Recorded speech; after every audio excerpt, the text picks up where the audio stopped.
Dobrý den, jmenuji se Jáchym Buben, studuji na gymnáziu Jana Nerudy v Praze a rád bych vám nyní představil svoji středoškolskou odbornou činnost simulace Langmuirovy sondy pomocí modelu SPICE. Mým cílem bylo zkoumat efektivní expanzi plochy Langmuirovy sondy a pomocí výsledků ze simulací odhadnout přesnost běžně používaných vzorců ke zpracování dat, například na Tokamaku Golem. Svoji práci vám představím ve 4 bodech. Postupně projdu základní teorii, motivaci k výsledkům, výsledky samotné a jejich důsledky na závěr. Již mnoho desetiletí se lidstvo snaží zkrotit fúzní reakci ve svůj prospěch, environmentálně nenáročný zdroj energie, který by přinejmenším usnadnil řešení mnoha aktuálních problémů. K vývoji pokročilých fúzních zařízení, jako třeba Tokamak ITER na obrázku, je ale třeba vytvořené plazma diagnostikovat, abychom zaznamenali a pochopili jevy v plazmatu. Langmuirova sonda je potom jednou z takových diagnostik plazmatu. Jejím cílem je obvykle naměřit tepelný tok v plazmatu Q. Jedná se o elektrodu vnořenou do plazmatu, na které se měří voltampérová charakteristika. Ta má obvykle tvar jako na obrázku. Když na sondě zmenšujeme napětí, přitahuje stále více kladných iontů z větší plochy, což je na obrázku naznačeno červenou čarou.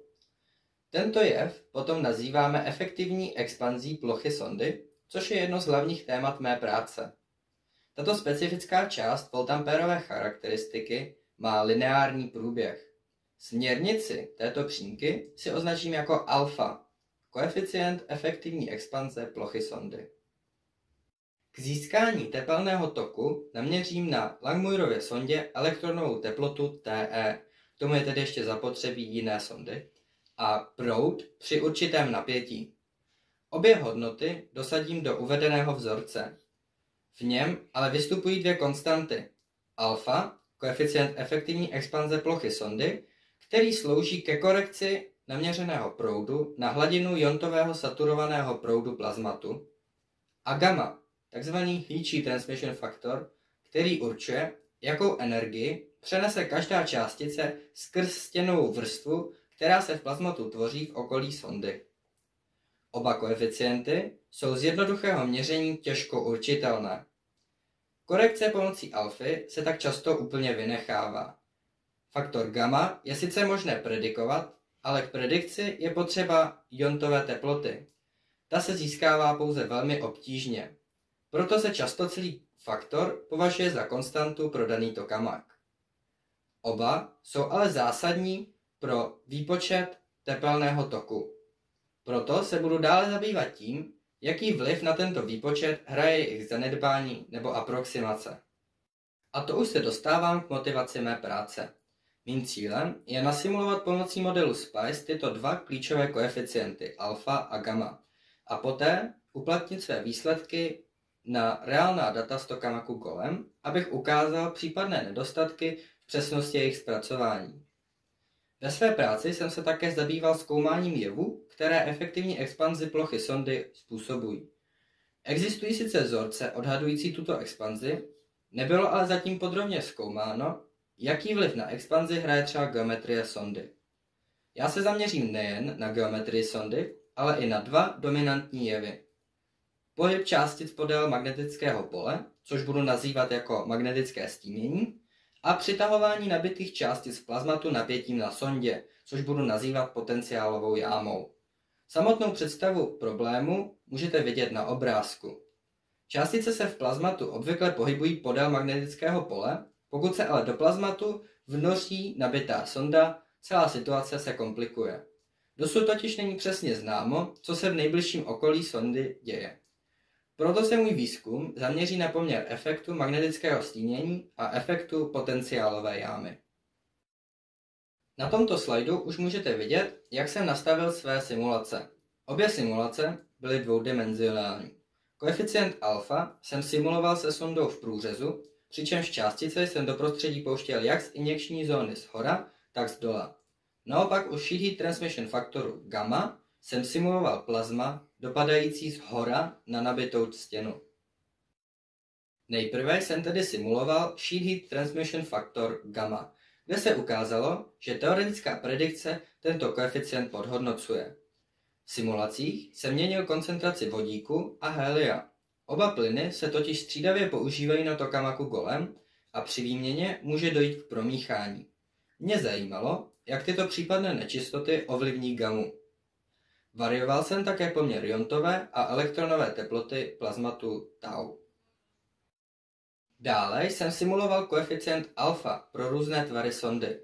Podle Childs-Langmuirova zákona jsem očekával, že mi alfa vyjde úměrně k elektronové teplotě na -1/2. To se mi potvrdilo a nafitovanou závislost později použiju pro úpravu dat z tokamaku Golem.